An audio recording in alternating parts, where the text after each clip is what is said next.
Assalamualaikum warahmatullahi wabarakatuh. Jumpa lagi bersama Ibu Cahya Utami, tentunya di pelajaran prakarya. Anak-anak, hari ini kita akan belajar mengenai ciri-ciri kerajinan bahan lunak. Tentunya kalian masih ingat kan pelajaran minggu lalu ya? Kita sudah belajar mengenai pengertian kerajinan bahan lunak, prinsip, serta jenis dan karakteristik bahan lunak. Jenis dan karakteristik bahan lunak dibagi menjadi dua, yaitu bahan lunak alam dan bahan lunak buatan. Bahan lunak alam dan bahan lunak buatan memiliki ciri-ciri. Apa saja sih ciri-cirinya? Yuk kita belajar sama-sama.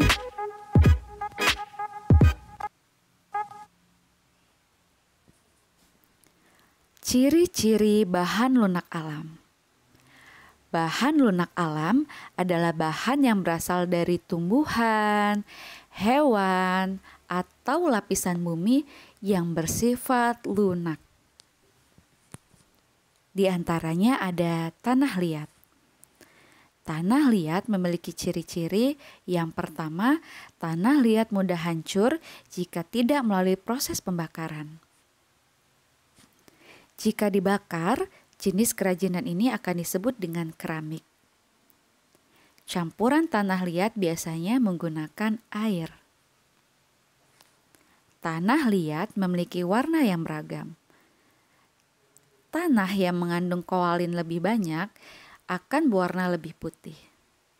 Stoneware lebih kehitaman atau keabu-abuan.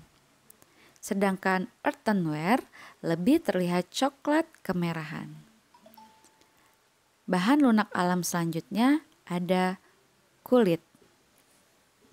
Kulit memiliki ciri-ciri di antaranya kulit berasal dari kulit hewan yang sudah tersamak sehingga mudah dibentuk. Kulit ada yang berwarna hitam, putih, coklat, ataupun krem sesuai dengan hewan yang dikuliti. Kulit alami jika terbakar akan berbau sate.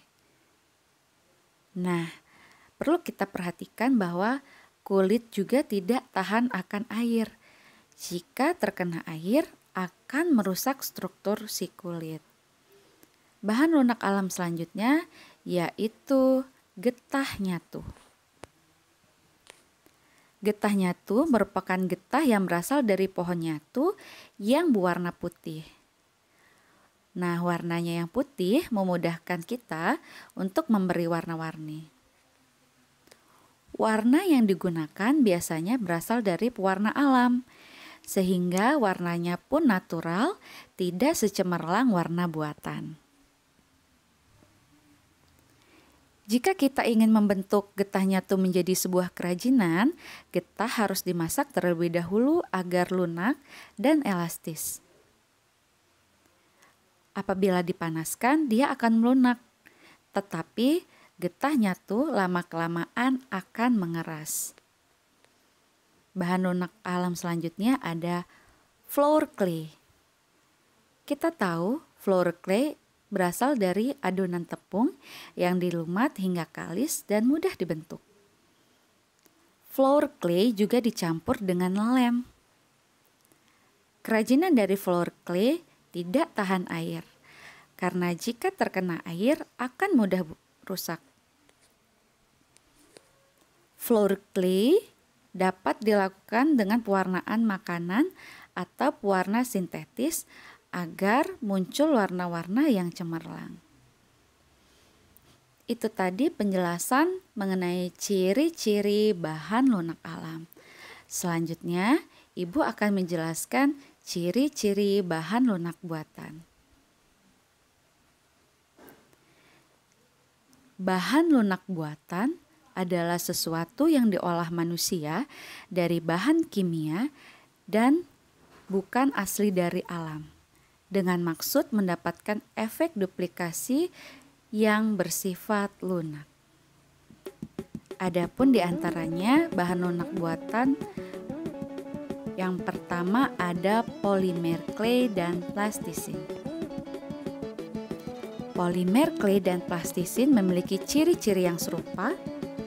Yang pertama, memiliki aneka warna yang cerah dan bertekstur padat lunak. Tetapi yang membedakan hanya pada polimer clay tidak mengandung minyak, sedangkan plastisin mengandung minyak. Pada saat pengeringan, polimer clay dapat mengeras, sedangkan plastisin tetap seperti semula. Bahan lunak buatan selanjutnya ada lilin dan parafin. Lilin dan parafin memiliki ciri-ciri, di antaranya lilin dan parafin berwujud padat, namun jika dipanaskan akan mencair. Pengolahan kerajinan dengan bahan lilin dan parafin dilakukan dengan cara cetak atau cor.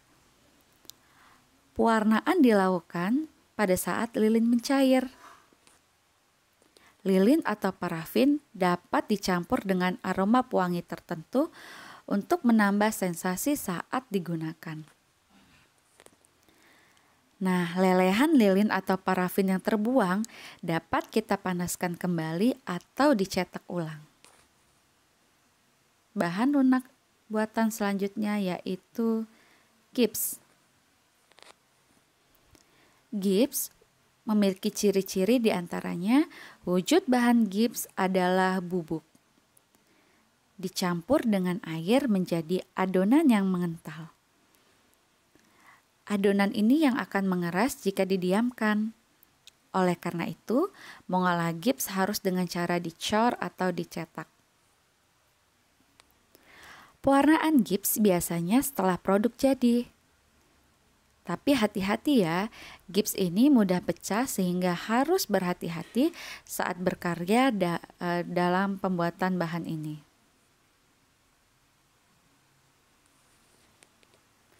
Bahan lunak buatan selanjutnya ada sabun. Sabun berwujud padat sehingga dapat langsung diukir pada saat padat. Sabun juga dapat diparut atau dihaluskan dan dibentuk seperti flour clay. Sabun yang didiamkan akan mengeras.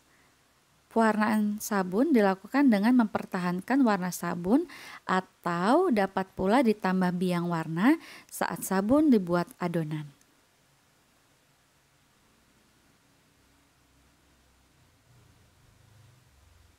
Itu tadi penjelasan Ibu mengenai ciri-ciri bahan lunak alam dan ciri bahan lunak buatan. Selanjutnya Ibu akan menjelaskan mengenai syarat-syarat perancangan benda kerajinan. Syarat-syarat perancangan benda kerajinan ada 5. Yang pertama, kegunaan. Bahan kerajinan harus mengutamakan nilai praktis, yaitu dapat digunakan sesuai dengan fungsi dan kebutuhan. Contohnya, mangkuk. Mangkuk dibuat untuk wadah sayur. Jadi dia memiliki kegunaan untuk wadah sayur.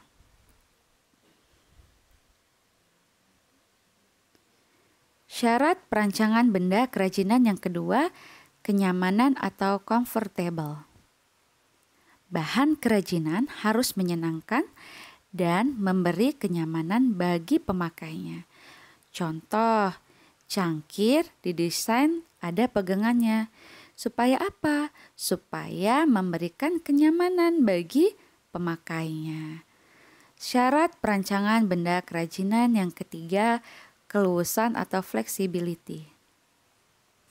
Maksudnya di sini benda kerajinan harus memiliki keserasian antara bentuk dan wujud benda dengan nilai gunanya.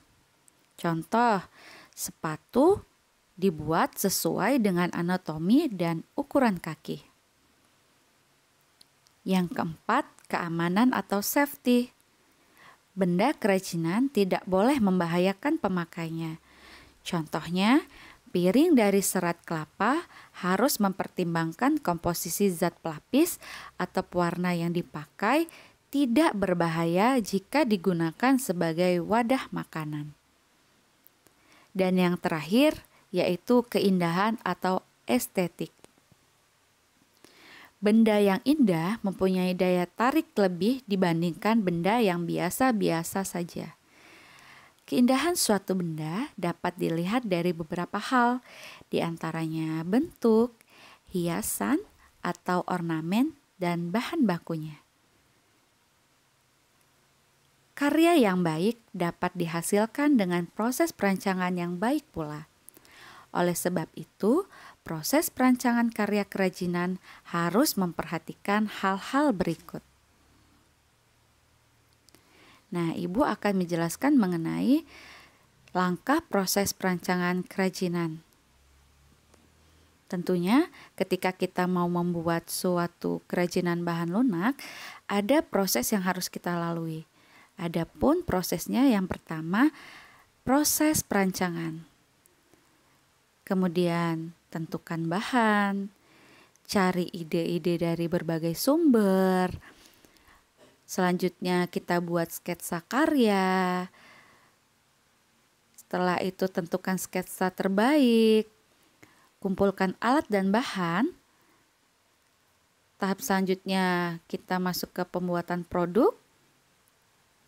Pembuatan produk, lalu evaluasi atau uji coba produk, dan yang terakhir revisi produk.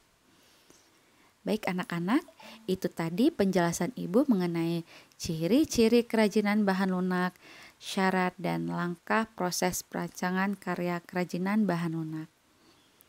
Terima kasih sudah menyimak penjelasan dari Ibu. Sampai jumpa di penjelasan Ibu selanjutnya. Terima kasih. Wabillahi taufiq wal hidayah. Wassalamualaikum warahmatullahi wabarakatuh.